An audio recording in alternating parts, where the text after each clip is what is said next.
That is absolutely ridiculous. And when he looked at it at the time, the hardware was still in and there were bolts sticking out of my knee physically. So that's why I started the channel, okay? I'm trying to build a channel to give out money to help people. That's why I will never understand anything about YouTube. Sometimes I really think it's the luck of the draw, when you get into it, at which time, algorithms, all of that. And if people don't like and comment, it's never going to work. And then I thought, well, nobody wants to talk about my leg all the time and what I went through.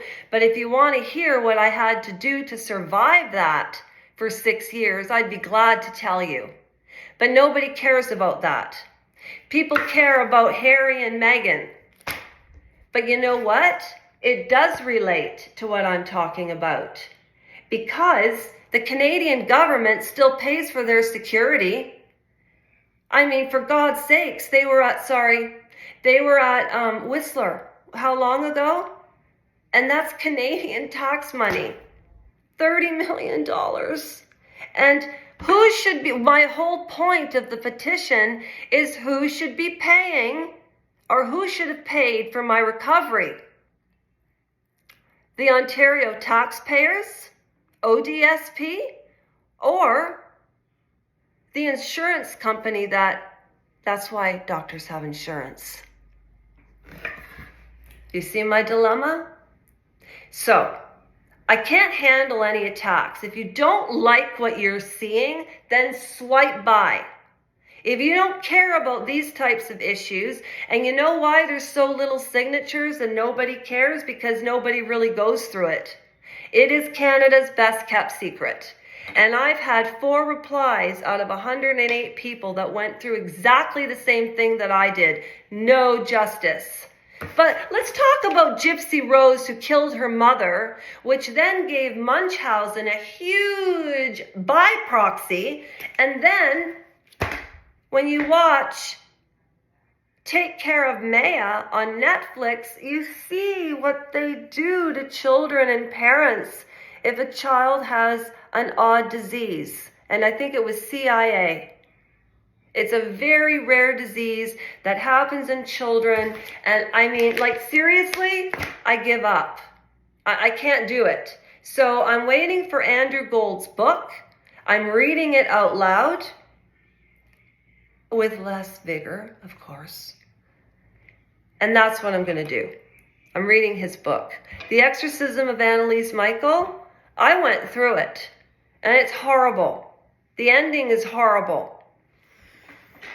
So what I'm going to do this afternoon, and I'm sticking to my word, and this is the first day of my YouTube life, as far as I'm concerned, I'm starting over. Even if it doesn't matter the numbers. What matters is that I help people. And the only way to do that, and if you don't think that I'm like that, then you do not know me. So do not judge me when you do not know me. And I think that's what CD was so upset about with Elsie, the hypocrisy. But then I'm being a hypocrite talking about them. So we're all hypocrites. We're all a lot of things. The one thing that I wanted to bring up the other night, but I lost track, was Jodie Foster and Dark Country. And it was the best True Detective, better than I think, well, though the first one was the best. The second one, with Vince Vaughn, Colin Firth, Rachel McAdams, like if you're a True Detective type person, or if you like true crime, I love that stuff too. Mindhunter, all of that. And remember, I had a lot of time to watch YouTube. I didn't know anything about YouTube till I hit the wheelchair.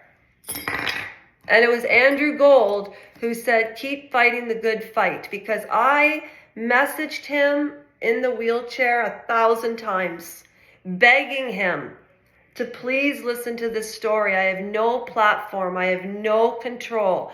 I have no voice. I'm being crushed by a system that abused me in a different way, but like the JE survivors, but totally different.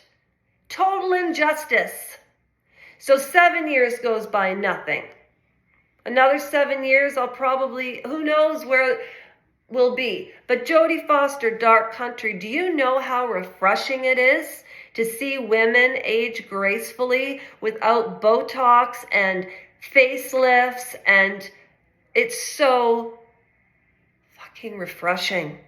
I am so tired of looking at plastic.